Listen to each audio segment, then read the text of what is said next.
प्रकृति देवी दुर्गा जो 8 हाथों में हथियार लिए शेर पर बैठी है, ये ब्रह्मा विष्णु महेश की माता है। अब ये आप प्रथम बार सुनोगे, एकदम आदमी ये सोचेगा कि ये तो ऊट पटांग सी बातें लग रही हैं, हमने कभी सुनी नहीं, क्योंकि आपको शास्त्र श्रेष्ठ किसी ने सुनाए नहीं। मेरे पास ये मद् भागवत देवी भागवत महापुराण मेरे पास उपलब्ध है। उसमें लिखा है कि ये ब्रह्मा विष्णु महेश ये देवी के पुत्र हैं। ये तीनों के तीनों उस देवी के पुत्र हैं, प्रकृति देवी के, और ये स्वयं स्वीकार करते हैं कि तू हमारी माँ है, हम आपके पुत्र हैं। देखना सारे शास्त्र में गए तो अच्छा, तो हम ये देवी भागवत महापुराण आप देखियो पढ़ के, शायद जो परमात्मा की चाहने वाली आत्मा सबके घर घर पाऊंगी। उसके 3रे सकंद में, और कहो तो मैं आपको सुना देता हूँ छोटा सा उसका प्रकरण, उसमें क्या लिख रखा है।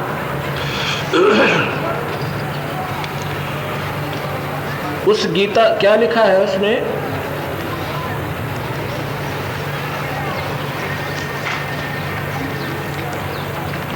देवी भागवत का मैं आपको सुनाता हूँ थोड़ा सा प्रकरण, क्योंकि ये 5 दिन हमने खुले मिल जाते हैं अपने परमात्मा की और शास्त्रों का बिल्कुल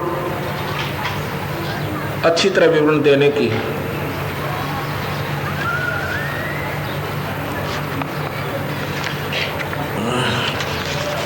उसमें क्या लिखा है कि ब्रह्मा से नारद जी पूछता है, नारद ब्रह्मा जी के पुत्र हैं, कहते हैं पिताश्री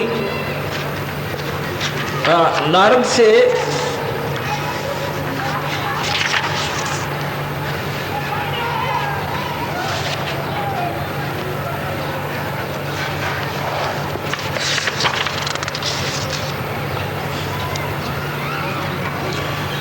जन्मेजय ने, श्री देवी भागवत महापुराण है,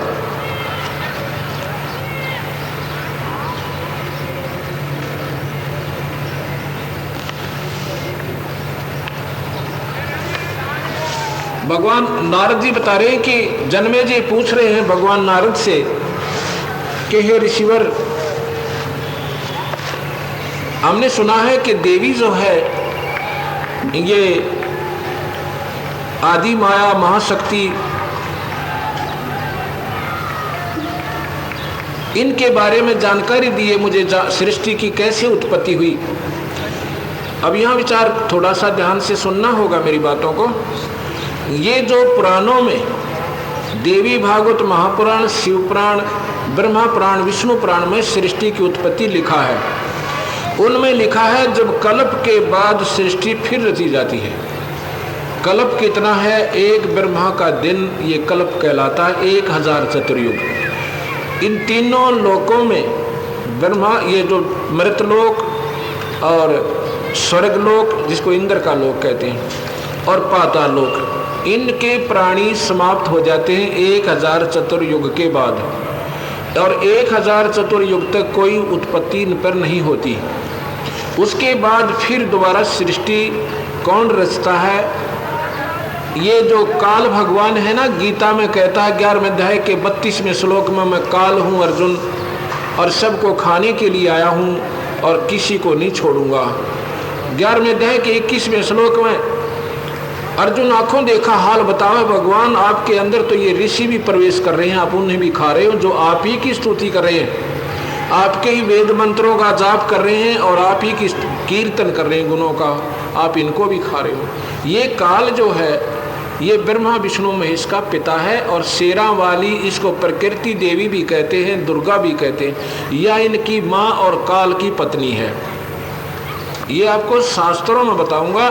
शायद कबीर साहब की तो आप नहीं स्वीकार कर सकते, क्योंकि कबीर साहब को हम कोई विद्वान पुरुष नहीं मानते थे, उसको मानते थे कि ऐसे ही बॉलीवुड सा है और ये कोई शास्त्रों का ज्ञाता नहीं है।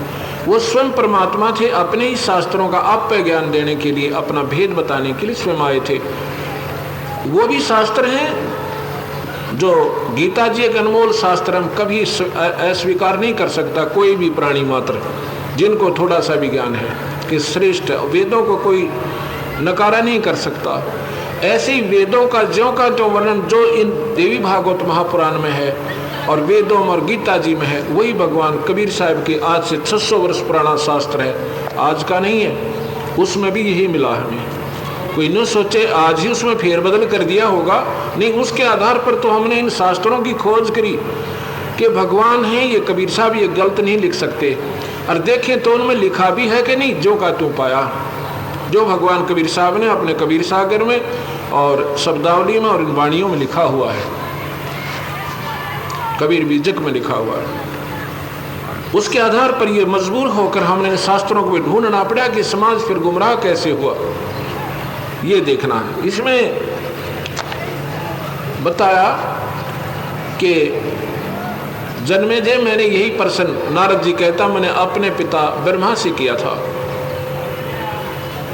ब्रह्मा ने कहा बेटा ये थोड़ा कठिन प्रश्न है, पर मैं आपको अपना आंखों देखा हाल बताऊंगा,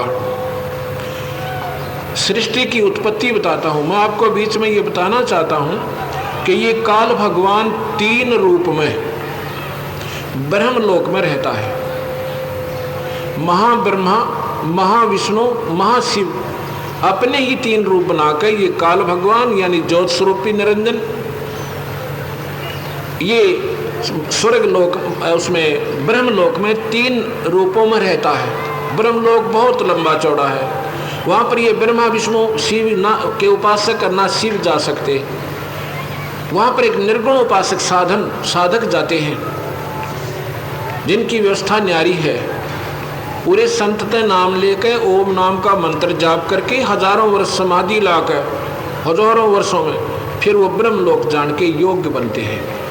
वहाँ पर ब्रह्मलोक समझो एक बहुत बड़ा ऐश्वर्य का स्थान है, महाब्रह्म जो ब्रह्मलोक है उसको महास्वर्ग भी कहते हैं, उनको महाब्रह्मा भी कहते हैं। वहाँ रहने वाले उस 3 लोक में वही चतुर्भुज रूप में रहते हैं।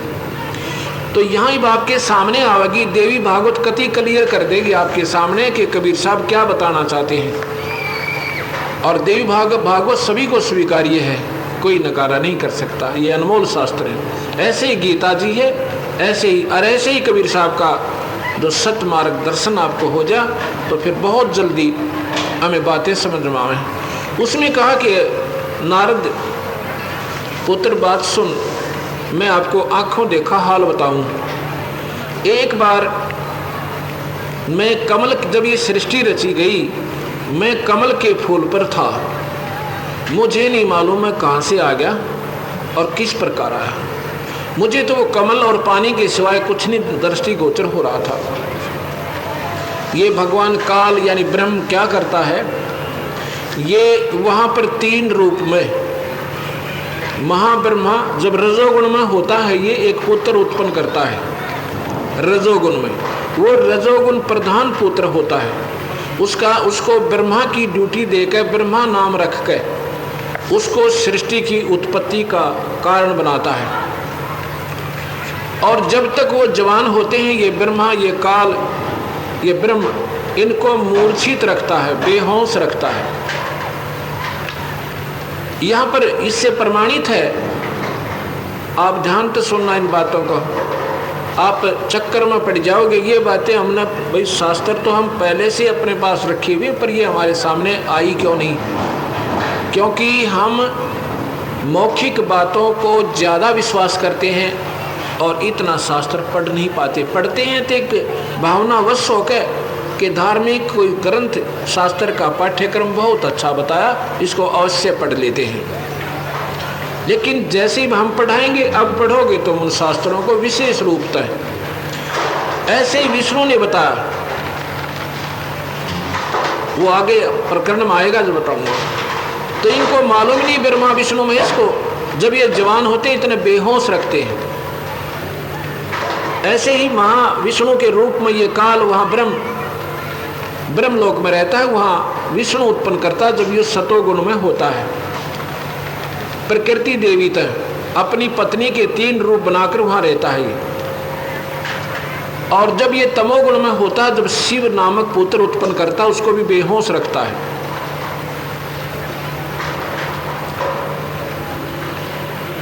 तो ब्रह्मा बता रहा है कि मैं कमल के फूल पर बैठा था और मुझे कमल और उस जल के सिवा कुछ दृष्टि गोचर नहीं हो रहा था। नारद, इतने में आकाशवाणी होती है कि सृष्टि करो ना तप करो। तो मैंने 10,000 वर्ष तक तप किया उसी कमल पर बैठकर, क्योंकि तप से क्या होता है, ये बैटरी चार्ज हो जाती है। इसमें वो काल भगवान, वो ब्रह्म परमात्मा अपनी सिद्धियां भर देता है। फिर कहा तप करो, तप के बाद कहा सृष्टि करो। अब मेरे मन माया के सब जगह देखूं, पानी ही पानी है, सृष्टि रचूं कहां। इतना सोचकर कहते मैं उस कमल के डंठल को के नीचे आया तो मैंने कहीं उसका और छोर नहीं मिला। वापस जाके मैं कमल के ऊपर फिर बैठ जाता हूं। फिर इतने में 2 राक्षस आते हैं, मधु और कैटब नाम के। उनको देखकर मैं भयभीत हो जाता हूं, एकदम डर के मारे, और उस कमल के फूल के डंठल के साथ साथ एकदम नीचे गिर जाता हूं।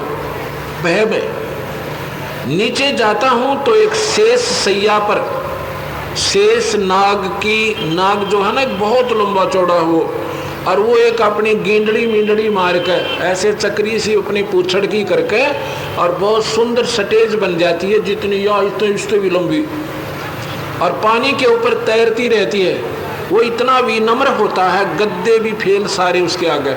वहाँ पर भगवान विष्णु कहते, मैंने देखा, ब्रह्मा बतावे, मैंने देखा कि एक चतुर्भुज व्यक्ति और उस शेष सैया पर सो रहा है, वह मूर्छित पड़ा है, क्योंकि ऐसे कार्य इनको बेहोश रखता है। फिर उसमें लिखा है कि कुछ देर के बाद उसमें से एक शक्ति निकली, आकाश में छा गई और वहां से आकाशवाणी करी। इतने में वो विष्णु होश में आ गया। देवी महापुराण के 3 सकंद ने घर जाकर पढ़ना एक बार, कहते न सोचो महाराज जी कबीर पंथी है, ऊँह झूठी सूठी अपने मारता होगा गडंग, 1% भी नहीं पाओगे झूठ, आपको पढ़ कर देखना इनको।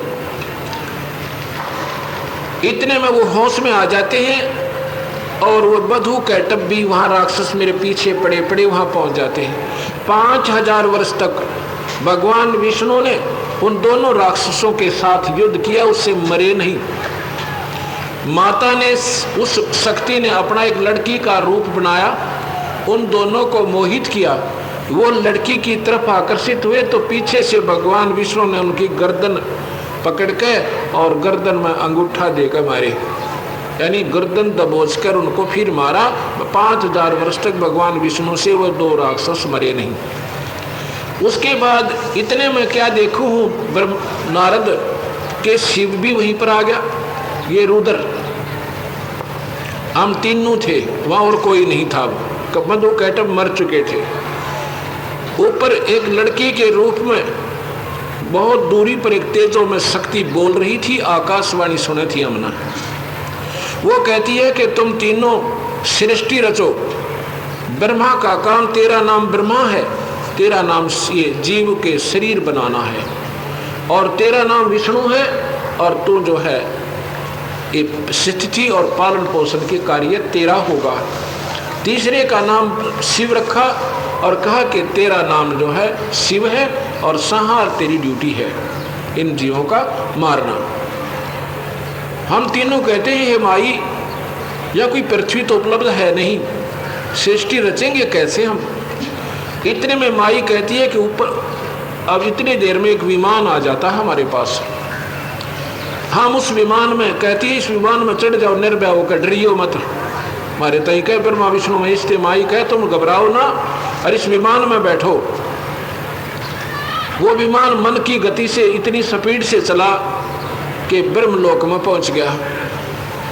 वहां पर क्या देखा कि वहां एक ब्रह्मा देखा दूसरा, ऐसे चतुर्भुज चतुरानन हमने ब्रह्मा से, मेरे से पूछने लगे, ये ब्रह्मा, विष्णु और शिव, कहने लगे ब्रह्मा ये दूसरा ब्रह्मा कौन है?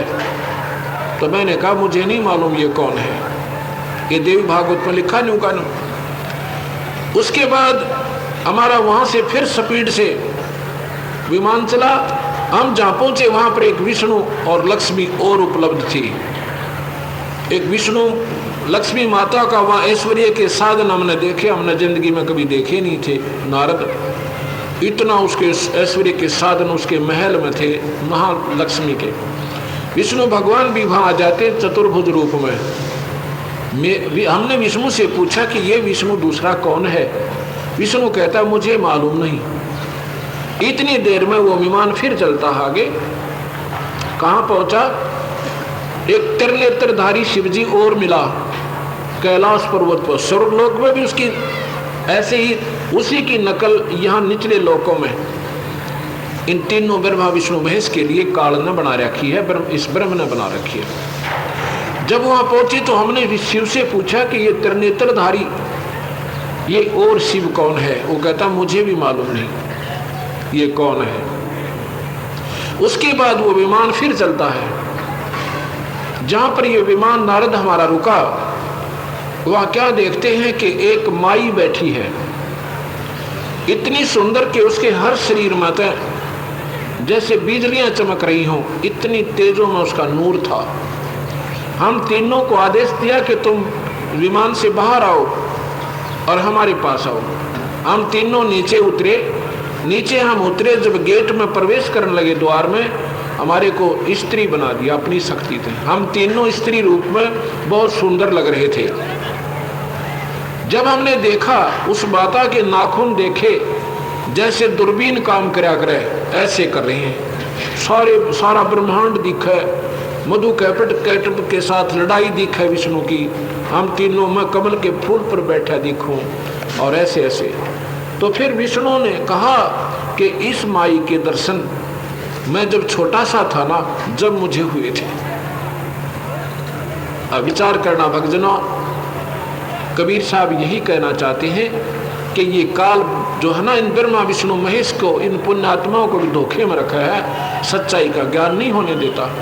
तो स्वयं भगवान विष्णु कहता है जब मैं छोटा सा था, जब मैंने इस माँ के दर्शन किए थे, बालक रूप में था। यानी जब ये थोड़े से सियाने होते हैं तभी वो काल इनको बेहोश कर देता। इस माई की भी पार नहीं बसाती, क्योंकि वो गुप्त रूप में वो काल भगवान ही सारा खेल खेला। ना कृष्ण के बस का था कि ऐसा नृत्य करवा दे, महाभारत जैसा नृत्य कृष्ण नहीं करवा सकता था। कृष्ण एक पुण्य आत्मा, विष्णु सतोगुण आत्मा है।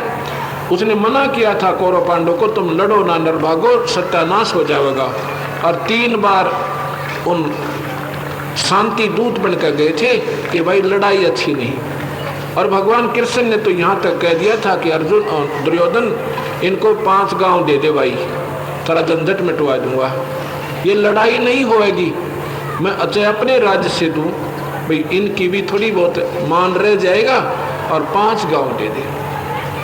फिर कहते हैं विनाश काले विपरीता बुद्धि। दुर्योधन नहीं माना, भगवान ने फैसला दे दिया कि ठीक है, वे नहीं मानते लड़ो, पर अच्छी बात नहीं, और मैं युद्ध भी नहीं करूंगा, हथियार भी नहीं उठाऊंगा। और वो भगवान फिर कहे कि तू लड़ ले अर्जुन, मैंने सारे मार रखे, तू लड़ ले अर्जुन, ये बात दिमाग में घुसी नहीं। तब भगवान कबीर साहब ने फैसला दिया कि वो कृष्ण जी नहीं बोल रहे थे, उसमें वो गुप्त रूप में काल प्रवेश कर गया। वो जो बताता मैं ऐसा रूप है मेरा और मैं सबको खाता हूँ, ना देव छोड़ू ना ऋषि छोड़ू। भगवान कृष्ण ने गीता नहीं बोली, महाभारत इसका प्रमाण देता है कि जब महाभारत समाप्त हुआ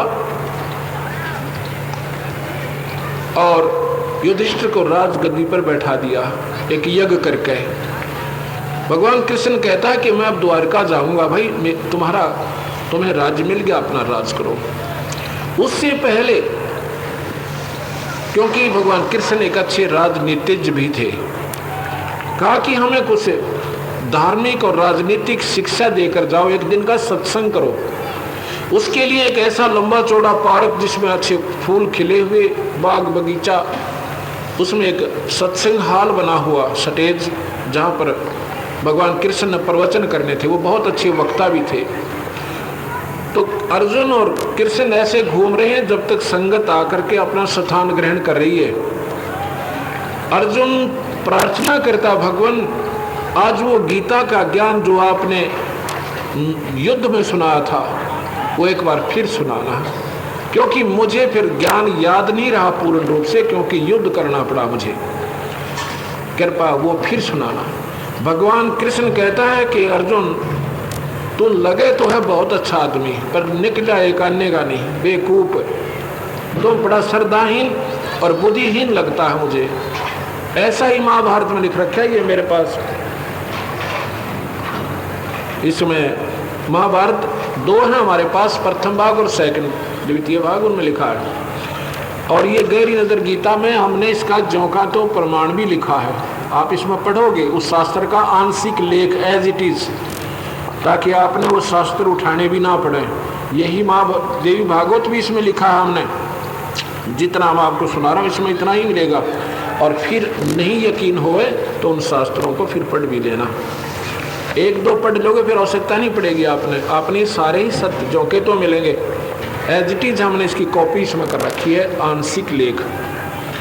तो उसमें क्या कहा कि अर्जुन अब मैं वो सारी गीता जो मैंने कहा था अब मुझे याद नहीं मैंने क्या कहा था। अब यहां विचार करना। भगवान कहता मुझे याद ही नहीं मैंने क्या कहा था, इसका मतलब वो किसने बोला था? कृष्ण ने नहीं बोला। और अर्जुन को कहता तूने याद क्यों नहीं रखा, इतना अच्छा जो है अच्छा ज्ञान था, तूने याद क्यों नहीं रखा निर्भाग। और कहता उस समय तो मैंने योग युक्त होकर परमात्म तत्व का वर्णन किया था। परमात्म तत्व का यानी पूर्ण परमात्मा की जानकारी दी थी। क्योंकि जैसे प्रेत आत्मा एक दूसरे में प्रवेश कर जाती है, उस ओरिजिनल आत्मा जो शरीर में पहले होती है उसको मालूम भी नहीं होता कि वो प्रेत आत्मा ने क्या क्या कहा था। जब वो होश में आती है प्रेत आत्मा निकल जाती है उसके अंदर से। ऐसे ही वो होश में आने के बाद वो सोचता मैं यहाँ कैसे आ गया और तुम क्यों खड़े हो मेरे आसपास। तो उससे बताते तू ये कह रहा था, तू ये कह रहा था, तूने ये बताया। तो कुछ दिनों उनकी सुनी सुनाई वो कहने लग जाता है कि मैंने एक दिन ऐसे बोला था, लेकिन उसने नहीं बोला था। ऐसे ही भगवान कृष्ण ने गीता नहीं कहा था। सारा का सारा वर्णन उस ब्रह्म भगवान ने, काल उसका परम रूप है, उसने कहा। तो यहां मैं आपको क्या बताना चाह रहा हूं अभी।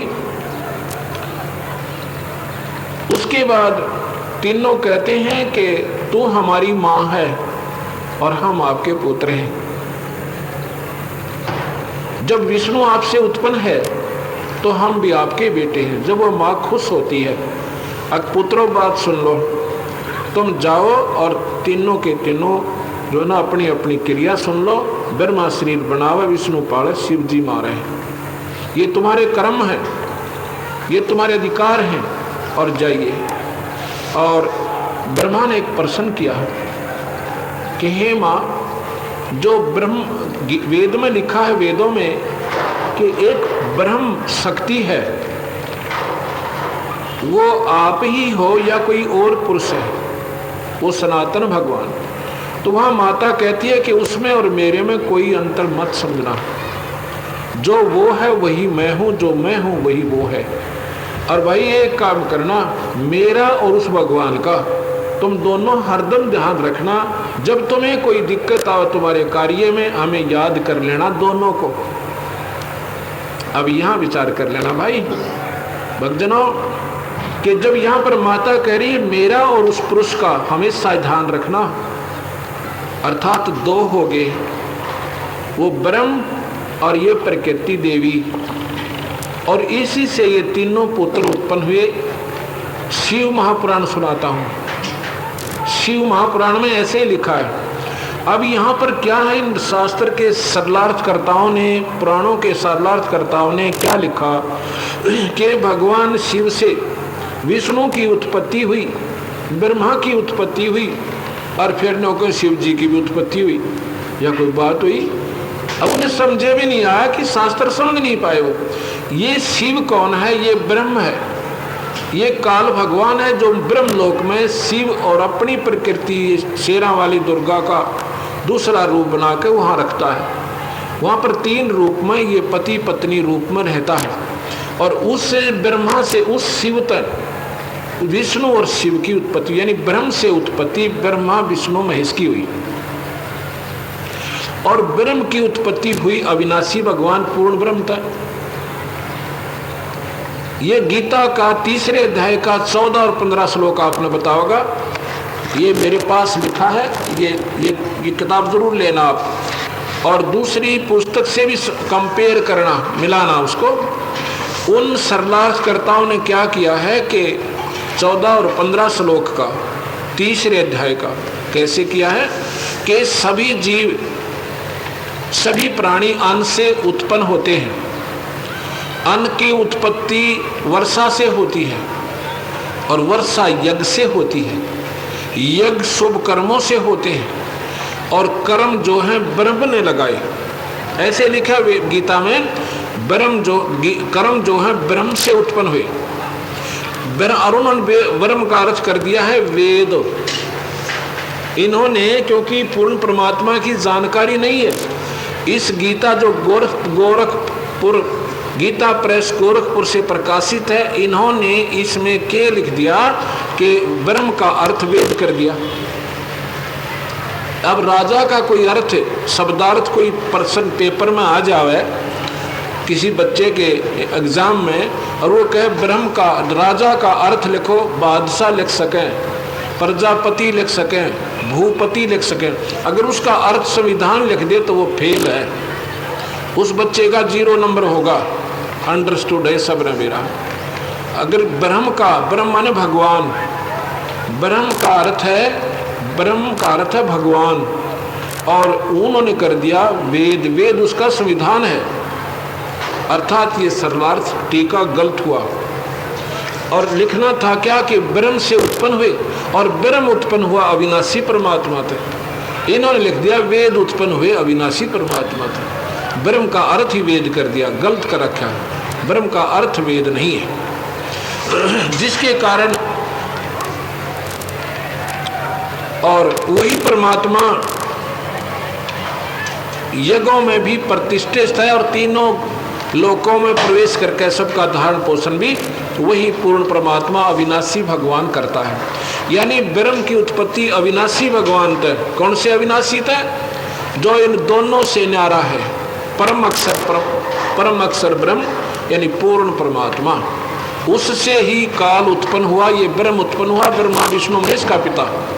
इसी का गीता के 14वें अध्याय का प्रमाण आपने मिलेगा। पहले मैं शिवपुराण का थोड़ा सा वर्णन सुनाऊं, क्योंकि ये भूमिका बनकर तब हमारा आगे सत्संग स्वरूप होगा। नहीं तो आपको कुछ नहीं समझ में आएगा मैं क्या कह रहा हूं। अगर 5 दिन लगातार सुनोगे तो आपको इतना आनंद आएगा और विवश हो जाओगे इस बात को, इस ज्ञान को दोबारा शास्त्रों को पढ़ने के लिए। और जब पढ़ोगे तो बात समझ में आएगी, क्योंकि हम ईश्वर ढूंढ ही रहे हैं और परमात्मा की तलाश है, तो एक ही वे है उसका पूजन का। गीता में ये लिखा है। अभी पहले मैं शिवपुराण सुनाऊं आपने।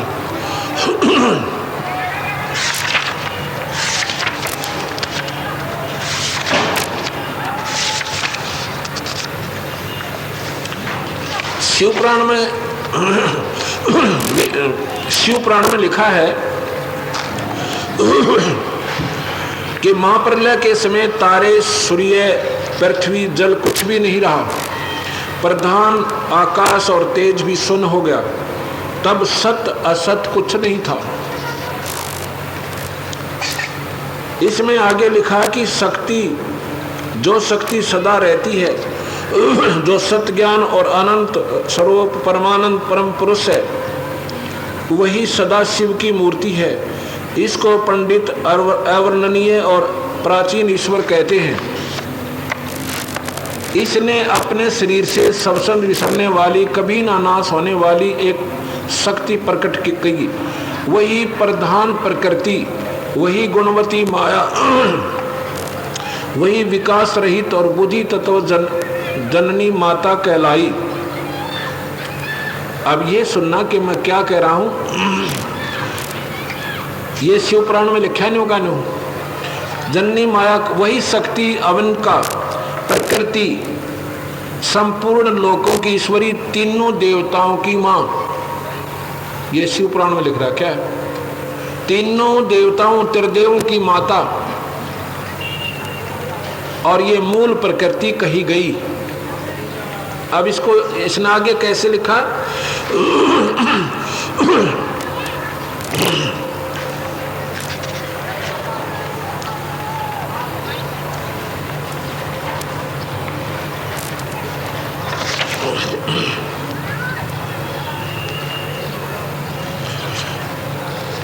प्रकृति संपूर्ण लोकों की ईश्वरी त्रिदेवों की माता नित्या और मूल कारण कही गई, जिसकी 8 भुजाएं हैं। यह शिव पुराण कति क्लियर करता है। प्रकृति कौन है? 8 भुजा वाली, शिव पुराण में लिखा है। अब मैं ये बार बार क्यों याद दिलाऊं? क्योंकि गीता जी इस शब्द से खुलेगी प्रकृति तय। प्रकृति कौन है? या शेरा वाली 8 भुजा वाली, ये शिव पुराण बताता है। बुझाएं। और जो विचित्र मुख वाली सुप्रभा सदाशिव ने उस शक्ति को साथ लेकर शिवलोक नामक क्षेत्र की रचना करी। अब क्या बता रहे हैं? ब्रह्मलोक में रहता है और वहां पर एक न्यारा शिवलोक बना रखा है। वहां पर इसने शिव शिवा के रमण करते रहने से नारद जी उन्हें किसी दूसरे पुरुष के निर्माण की इच्छा हुई। जब दोनों शेरावाड़ी यानी या प्रकृति देवी और यो काल भगवान शिव रूप में 4 भुजा वाले में और ब्रह्मलोक में था, और ये दोनों जब रहे तो इन्होंने एक और पुत्र उत्पन्न करना चाहा, ऐसा लिखा है। इस प्रकार निश्चय करके इसके दक्षिण के 10वें अंश में सुधारूप आवास का व्यापार किया। वहां इन्होंने अपना पति पत्नी कर्म से और एक सुंदर पुत्र उत्पन्न हुआ। उसका नाम रखा, तेरा नाम विष्णु होगा। अब ये देखना, इसमें योगा ने लिख रखा है, तेरा नाम विष्णु होगा। उस तेजों में अजय पुरुष को प्रकट होकर परमेश्वर प्रभु को प्रणाम किया उसने। मेरा नाम कहकर मेरे कर्मों को भी कहिए। यह सुनकर प्रभु शिवजी हंसकर बोले कि सर्वत्र व्यापक होने से तुम्हारा नाम विष्णु प्रसिद्ध होगा।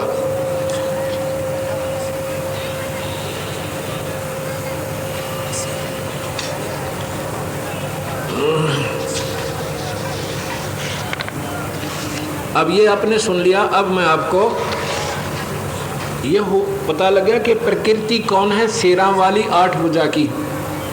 यही देवी भागवत महापुराण बताती है और यही शिव पुराण में बताया और यही विष्णु पुराण में, विष्णु पुराण में लिखा है। अब मैं आगे बताऊंगा बाद में।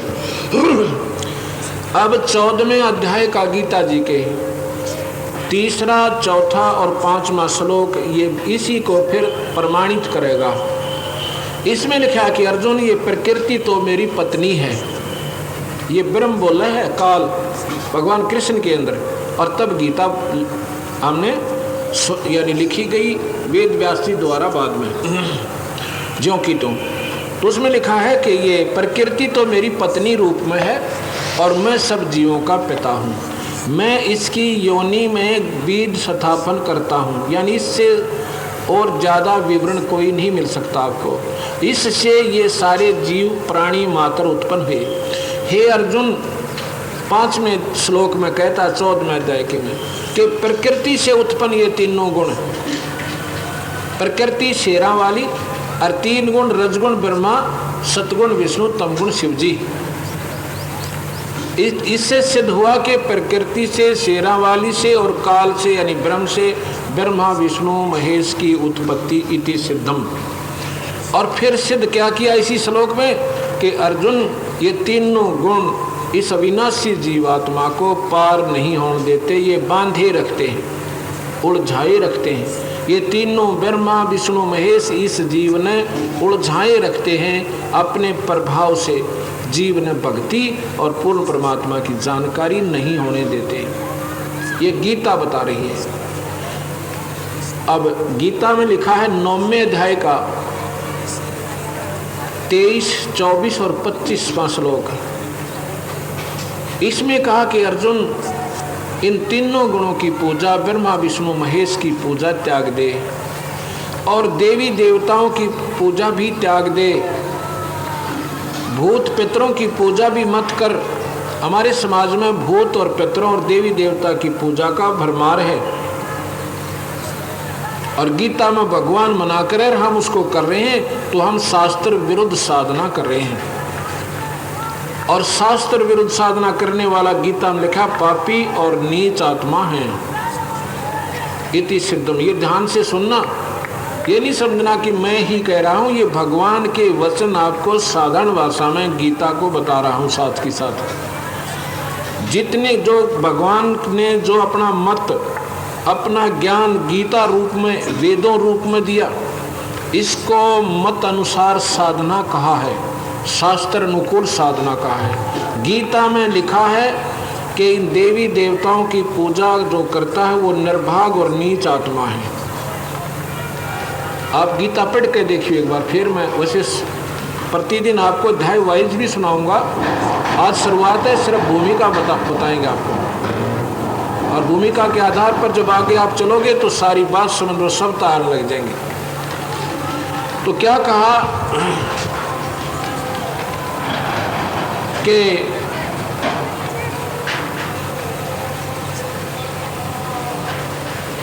ये तीनों देवता जो है इसे, हाँ, भगवान ने कहा कि देव पुत्र पूजनिया पितर बनेगा और भूत पूजनिया भूत बनेगा। बैठ जाओ, वे कितने नहीं जाए, बैठ जाओ, कहीं नहीं जाए, बांध रखे अच्छी तरह से।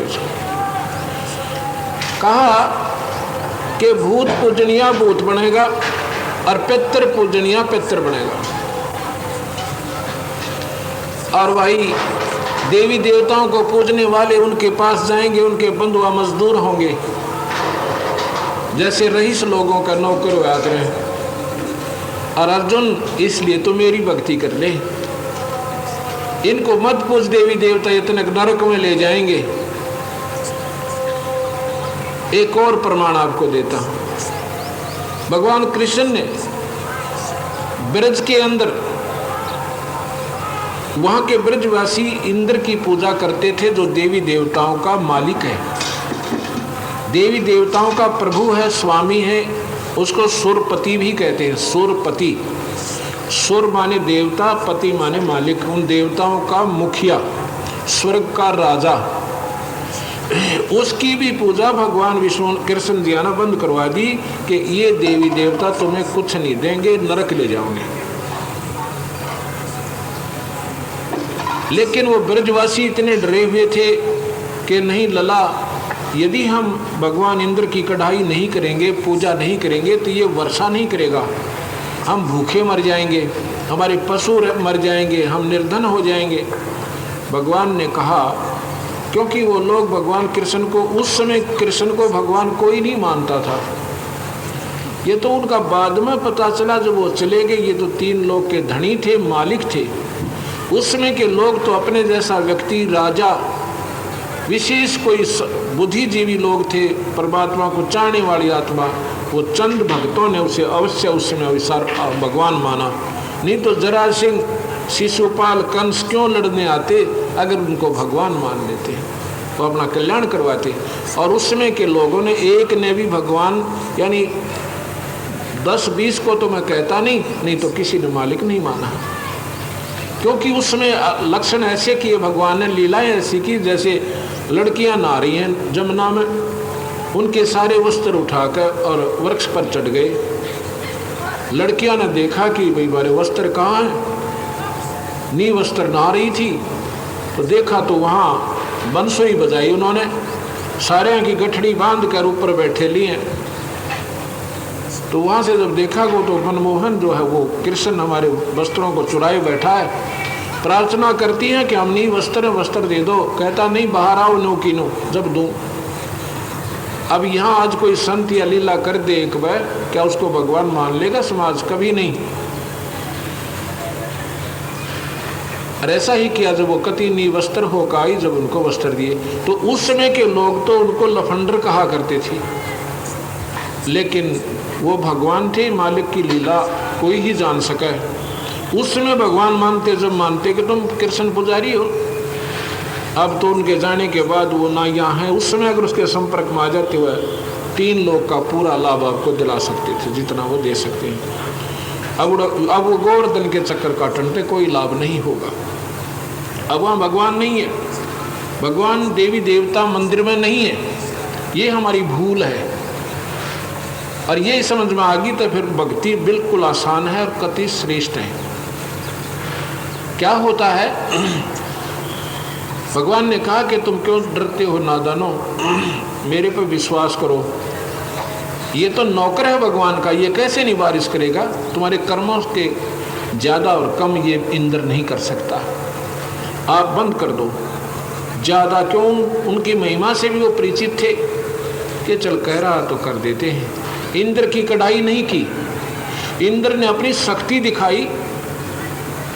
जब उन्होंने सारा क्या किया कि सब अपना दूध ले आओ, अपनी गऊओं का, और कट्ठा भंडारा करेंगे, भगवान का कीर्तन हवन करेंगे, उनका गुणगान करेंगे, और फिर अपना भंडारा हम सभी खाएंगे बना करके। देवता क्या ले रहे हैं?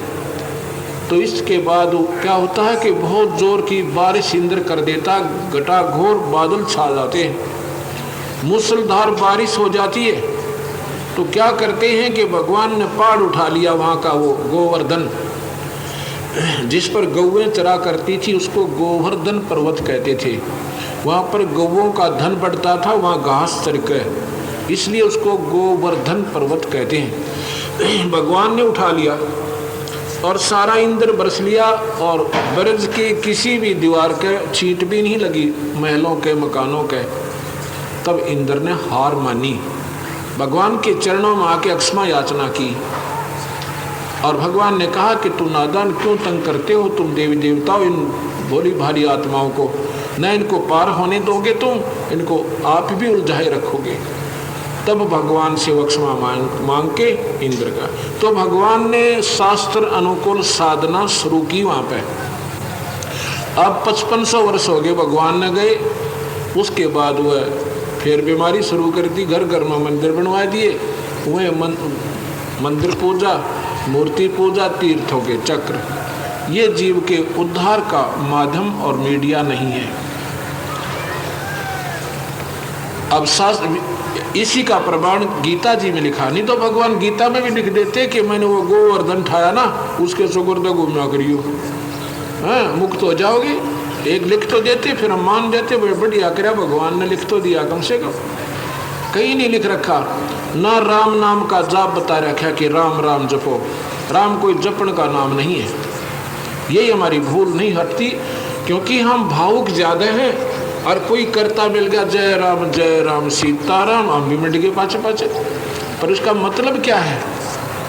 इससे मुक्त नहीं हो सकता राम नाम तो, ना वेद में कितना राम नाम, ना गीता में राम नाम। एक ओम मंत्र का जाप भगवान ने बताया है। इससे न्यारा कोई संत नाम देते हैं, कोई हरिओम, कोई श्री ओम, कोई ओम नमः शिवाय, ये कोई मंत्र नहीं है। ये गलत जाप है, गलत मंत्र है। ओम मंत्र होगा, और वो भी संत से लेवा, पूरे संत का उस का को आदेश हो ऊपर ते नाम देने का, और वो फिर विधिवत शास्त्र अनुकूल साधना बताओ। अपना हवन करो, ना पीपल पूजे, ना जट्टी पूजे, ना तुलसा की पूजा। ये जो हम ही उनके रखवाले, उन तुलसा के पानी गिरे और फिर उसे पूजे, पीपल की पूजा ये व्यर्थ बताई है। पूजा ओम नाम की और पूरे संत से लेकर, ये तो है ब्रह्म साधना। इससे ऊपर परब्रह्म साधना है, वो सतनाम तो होगी। परब्रह्म साधना वो सतनाम से होगी, और पूर्ण ब्रह्म साधना वो सार नाम तो होगी। अब आपने यदि ब्रह्म साधना करनी है और स्वर्ग महास्वर्ग की आनंद लेना है, जन्म मरण में रहना है, तो ओम नाम का जाप करो। ब्रह्मा विष्णु महेश की पूजा भी व्यर्थ बताई गीता में। गीता में लिखा है कि अर्जुन तीनों गुणों में यानी ब्रह्मा विष्णु महेश में विष्णु सबसे उत्तम है। इसकी 14वें अध्याय का 18वां श्लोक पढ़ना। 14वें अध्याय का 18वां श्लोक, इसमें लिखा है कि अर्जुन ये तीनों गुण जीव ने फंसाए रखे हैं। जैसे रजगुण है, ये ब्रह्मा उपासना है, और ये कैसे उड़ जाता है कि इसकी साधना से जीव को ऐश्वर्य के साधन मिलने शुरू हो जाते हैं। उसमें रजोगुण प्रधान हो जाता है। जैसे राजा लोग होते हैं, कई शादियां करा लेना, अच्छी ठाठ से कार कोठी बना लेना, गुट्टी सुट्टी ला लेना, कहते ये है रजोगुण साधक। कैसे भाई पूजा भी कर रहे हैं और बीड़ी भी पीवे और सुल्फे की भी चिलम चलम पी ले, और शाम एकाधी व्यापार त्योहार ने अपनी दारू दप्पा भी पी ले। ये रजोगुण साधना है, यह नरक में ले जाती है जीव को। उसके बाद कहा है कि सतगुण जो है इन तीनों से उत्तम है विष्णु की पूजा। ये भी व्यर्थ है, क्योंकि इसके आधार पर कुछ दिन विष्णु लोक में जाओगे और वहां पर अपने पुनः न भोग के और फिर 84 में आ जाओगे। और तमोगुण की उपासना सीधी नरक जाएगी। तमोगुण माने शिव उपासना। गीता में लिखा है, प्रमाण दिया साथ में, जैसे भगवान शिव की उपासना रावण ने की थी, और रावण जैसी उपासना शायद ही कोई कर सके जिसने अपने दड़ भी काट के और भगवान के चरणों में अर्पित कर दी। उसके प्रतिफल में भगवान शिव ने उसको सोने की लंका दे दी, ठाठम ठाठ कर दिए। पर तमोगुण उपासक शिव उपासक का गुस्सा नहीं जाता, अहंकार खत्म नहीं होता, और ये बुद्धि भ्रष्ट कर देता। अंत में रावण की बुद्धि भ्रष्ट हुई, अपनी ही माता का हरण किया, यानी सीता का जो जगत जननी थी, और फिर कुत्ते वाली मौत मरा। साधना शिव की खूब करी। ऐसे गीता कहती है तमोगुण का उपासक यानी शिव उपासक सीधा ही नरक में जाएगा। अब ये बातें आपने एकदम खटकेंगी अवश्य, पर ये गीता की जो ज्ञान है ये अपना फिर नॉर्मल करेगा। जब गीता में लिखा तो सत्य है, और है भी सत्य। यही भगवान कबीर साहब हमें बताना चाहते हैं कि साधना करो तो ढंग की करो। यह मनुष्य को कोई बार बार थोड़ा ही मिलता। बच्चों के खिलौना बांध रखा आपने कि फिर देख लेंगे, फिर के बरा गधे बने या कुत्ते। तो साधना करनी है तो विधिवत करेंगे, और नहीं तो इस मनुष्य जन्म का आपको कोई लाभ नहीं है। ठीक है, आन उपासना आप कर भी रहे हो, उनका उपासक गीता में आपको, क्योंकि गीता एक ऐसा अनमोल शास्त्र है, इसको जैसे समझ ले जीव, फिर कबीर साहब का ज्ञान कति आसान हो जाए। आन उपासना अन्य दूसरे देवी देवताओं की और या माता मसाणी मंदिर, ये पूजा जो है भगवान गीता में लिखा, ये तो व्यभिचारिणी भक्ति है। बताओ, इससे मतलब हमारे को और क्या जोर देकर समझाओ परमात्मा कि एक भगवान की साधना छोड़कर जो दूसरे देवी देवता और दूसरी पूजाएं करता है वो तो व्यभिचारिणी भक्ति जैसी है। जैसे पत्नी एक पति पर आश्रित ना होकर दर दर धक्के खाती है, उसको उल्टा कहते हैं। अब मंदिर में परमात्मा हम मानते हैं, पर हमारी भूल है भाई, क्योंकि हम भी मंदिर में जाता था। मैं हनुमान का पुजारी था। कदे को न सोचा ये कबीर पंथी है इसलिए कबीर साहब के गुण गाता होगा, सब ने फेल करे ना। फेल नहीं किया जा रहा, जिसकी जितनी शक्ति है वो बताई जा रही है। यही शास्त्र बता रहे हैं, वही कबीर साहब बता रहे हैं, वही ये दास, उन्हीं के आधार पर आपके सामने एक स्पीकर का काम करता हूँ मैं, तो टेप रिकॉर्डर समझ लो। शास्त्रों को पढ़ा, उनको रिकॉर्ड किया और आपके आगे बोलो। अपनी तरफ से कोई मिक्स नहीं है इसमें। मैं पहले कबीर पंथी नहीं था। सन 1988 से मैं कबीर पंथी हुआ। उससे पहले मैं हनुमान पंथी था, कृष्ण पंथी था। कृष्ण जी की उपासना, गीता जी, छोटी सी गीता अपनी जेब में रखा करता, और बढ़िया नौकरी भी थी मेरी, नौकरी भी करता था। और हनुमान जी के 12 वर्ष लगातार मैं सालासर राजस्थान चुरू जिले के अंदर यहाँ पर धक्के खान आया। अब पता चला वहाँ तो कुछ भी नहीं था, लेकिन उस समय वो इतनी बढ़िया लगे थी क्योंकि लाखों लोग जावे थे और लाइन में लग कर दर्शन होते। क्या कि एक पत्थर की मूर्ति सी बूंदी सी दर रखी उसमें, और उस पर एक सूखा नारियल उसने गधे भी ना खावे, वो उसका भगवान का मारा करते पटक कई इतना लाल सा कपड़ा, वह पूजा हनुमान की।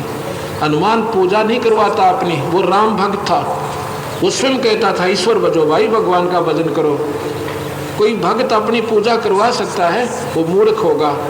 भगवान हनुमान जी ने कभी नहीं कहा मेरी पूजा करो, वो तो औरों को भी कहता ईश्वर आराधना करो, और स्वयं भी राम नाम में मस्त रहते थे। अब उनकी पूजा जिसने चलाई वो कति मूड होगा। इससे हनुमान नाराज होते हैं जो उनकी पूजा करते हैं।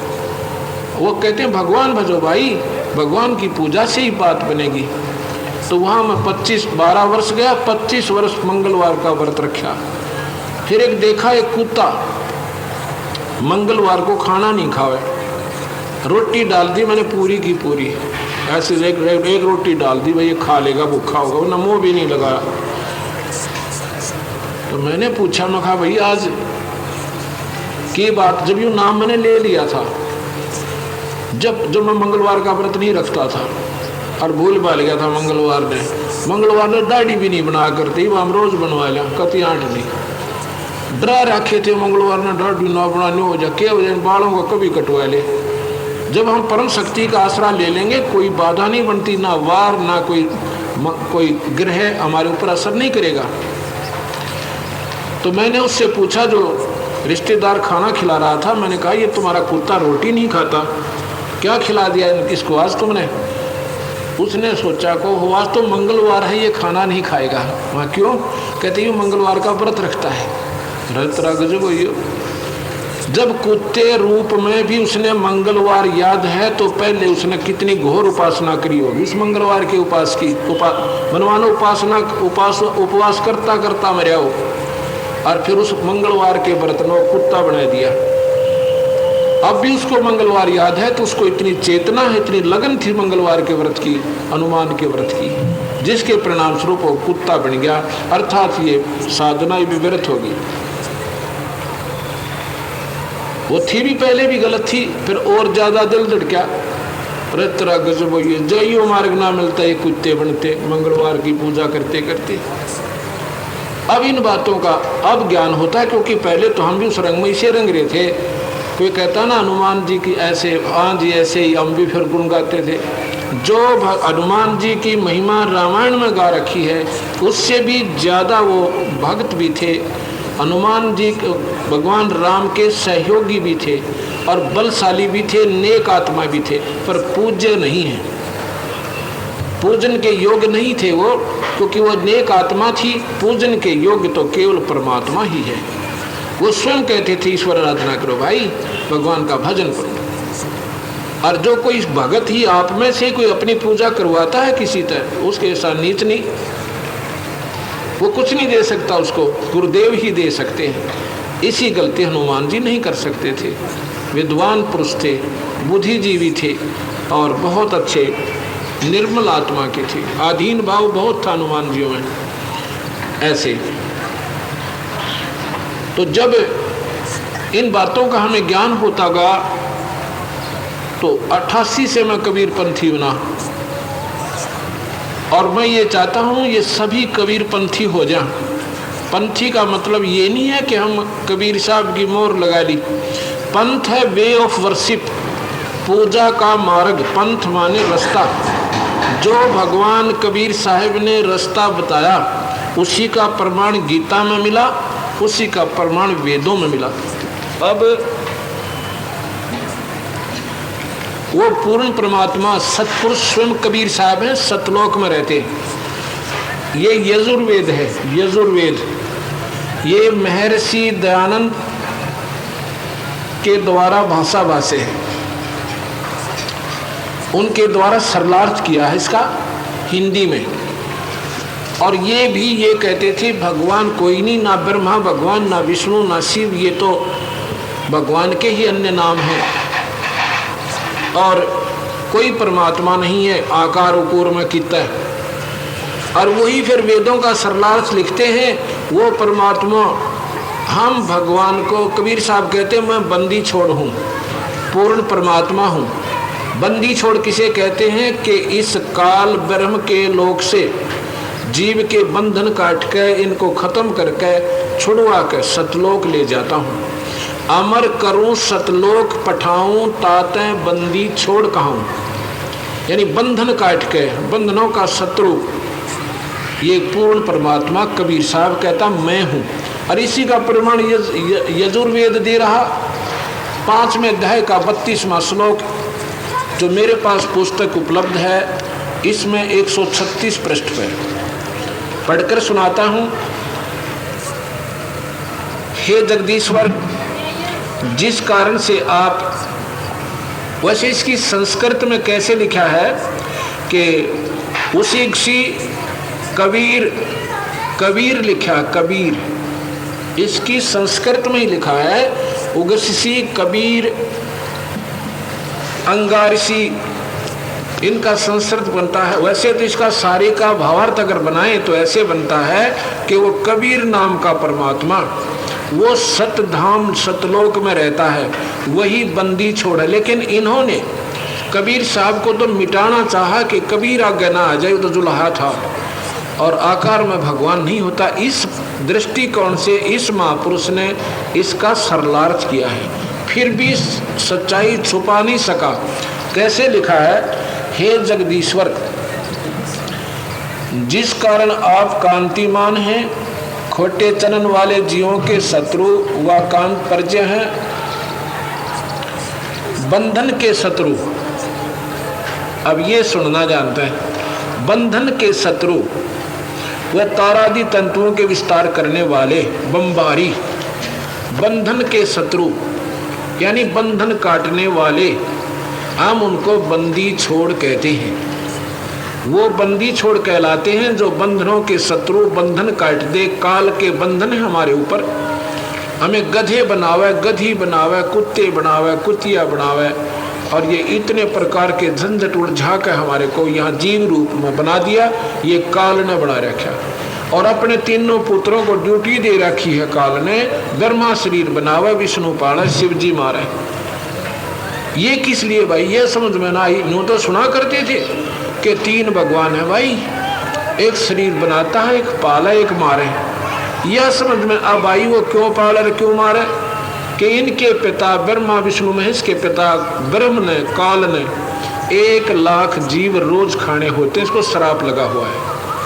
अब ये समझ में आओगी जब आपको सामने आएगी कहानी, और फिर हम आपको सृष्टि रचना सुनाएंगे, क्यों कर रची गई। ये जो शास्त्रों में, पुराणों में सृष्टि रचना है, ये कल्प के बाद रची जाती है, और जो वास्तव में जब रची गई थी वो सृष्टि रचना हम आपको इन 5 दिनों में सुनाएंगे। बंधन के शत्रु, तारादि तंतुओं के विस्तार करने वाले, अर्थात सारे ब्रह्मांडों के बनाने वाले आप ही हो। प्रशंसनीय सेवा युक्त स्वयं शुद्ध हैं, सबको शोधने वाले और अच्छे प्रकाशमान, अच्छे प्रकार प्रकाशमान। प्रकाश तो ब्रह्मा का भी है, प्रकाश विष्णु का भी है, प्रकाश शिव का भी है, और प्रकाश इनके पिता निरंजन का भी है।